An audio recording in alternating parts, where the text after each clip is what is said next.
जीवन बगिया ऐसी उलझी, फूलोगे कम कांटे ज्यादा, सिमटा जीवन डूबी सांसें।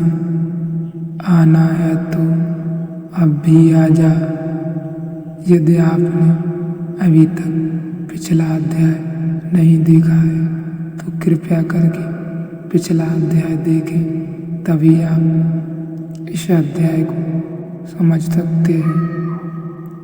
इसीलिए इस देश में जीवन का परम ज्ञान खोया गया, लेकिन हम उसकी चर्चा ही करने में समय को व्यतीत करते रहे हैं। उसे जीवन में उतारने का ख्याल में ही नहीं आता। उतारना भी चाहे तो कोई राह नहीं मिलती।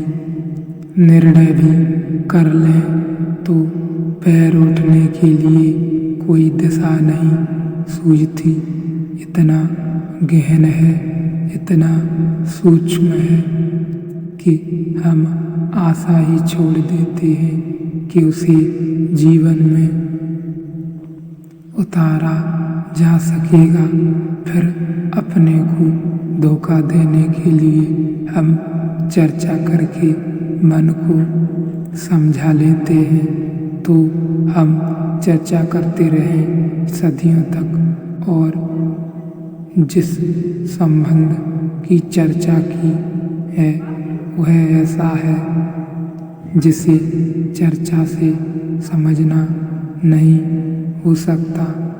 जिसे जिए हम तो ही जान सकते हैं, बिना जीना ही उसे जानने की विधि है। जीना ही उसे जानने की विधि है, बजाय बिना जिए चलें उस पर तो ही समझ पाते हैं। चलना ही समझना है।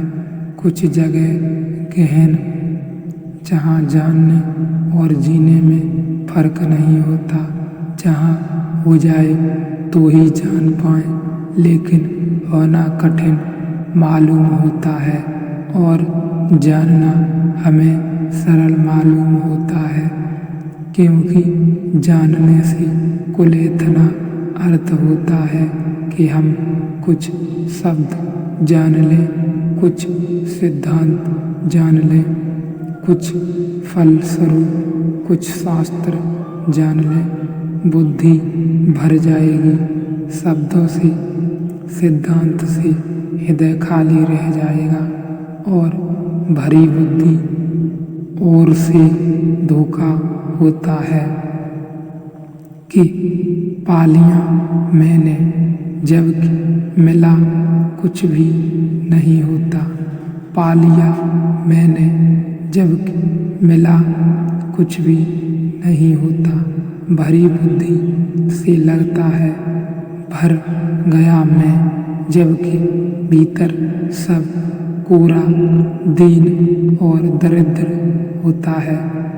भिक्षुक के पात्र की तरह भीतर आत्मा होती है, लेकिन बुद्धि को सम्राट होने का भ्रम हो जाता है।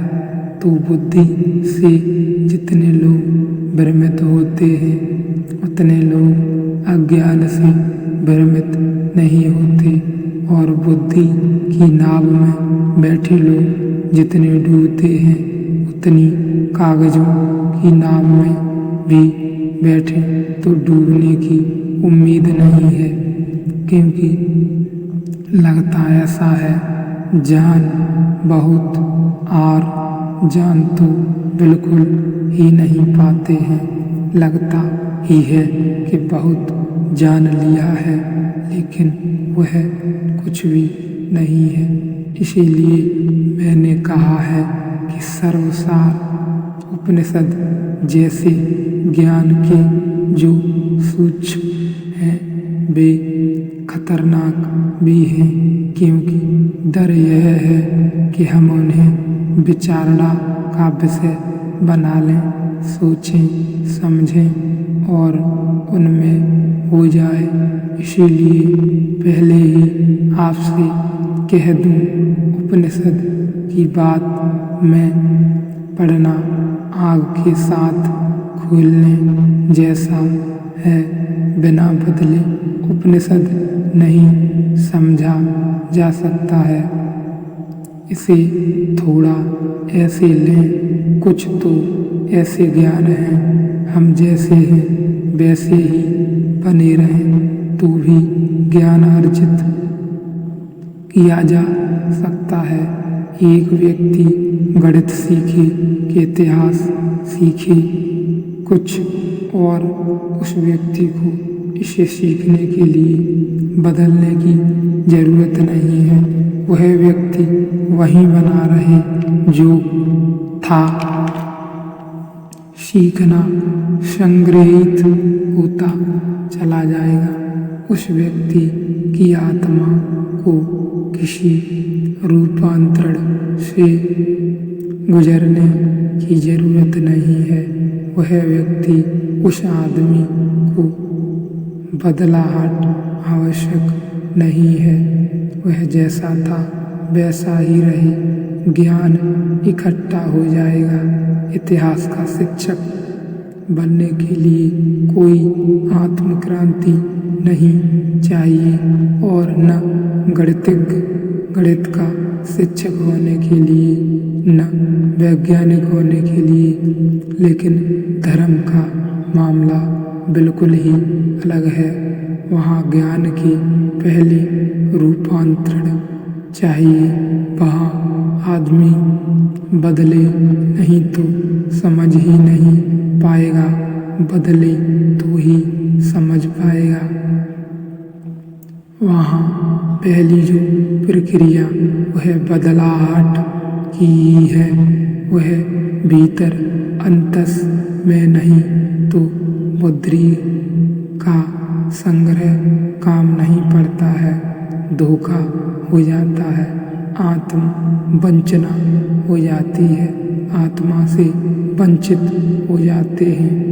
और इसीलिए अच्छा है कि आदमी अज्ञानी रह जाए, बजाय ज्ञान की वंचना में पड़ने के, क्योंकि अज्ञानी फिर भी विनम्र होता है, ज्ञानी अहंकारी हो जाता है और अज्ञानी फिर भी भीतर कहीं रोता है और पीड़ित होता है और ज्ञानी धम्म से अकड़ जाता है। उसके आंसू भी सूख जाते हैं, उसकी प्यास भी बुझ जाती है। झूठा पानी भी प्यास बुझाने में समर्थ है।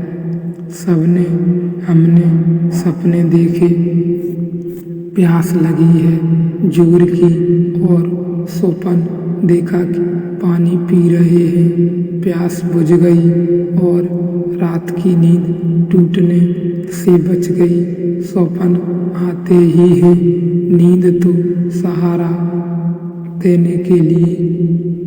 आप शायद सोचते होंगे कि स्वप्न नींद में बाधा डालते हैं, तो आपको स्वप्न के विज्ञान का कोई पता नहीं है। शायद आप सोचते होंगे स्वप्न बिल्कुल ना आए तो मैं बड़ी गहरी नींद सोऊंगा, तो आप बड़ी गलती में हैं। आप सो ही न पाएंगे अगर सपना ना आए। सपना सिर्फ नींद की सहयोगी है, जहाँ वे नींद टूटने के करीब होती है। स्वप्न आपको धोखा देता है और नींद को जारी रखवा लेता है। आपको प्यास लगी है, अगर स्वप्न ना आए तो आप नदी के किनारे पानी पी रहे हैं, तो नींद को टूटना ही पड़ेगा। प्यास इतनी जरूरी है, लेकिन आप एक स्वप्न देखते हैं कि नदी के तट पर हैं, सरोवर में स्नान कर रहे हैं और भरपूर जितना पानी पीना हो पी सकते हैं, पी लें। स्वप्न देख लिया, प्यास बुझ गई, कहना ठीक नहीं, बुझी मालूम हुई, नींद जारी हो गई, भूख लगी और राजमहल में निमंत्रण जाता है। स्वप्न में स्वप्न टूटने से बच जाता है।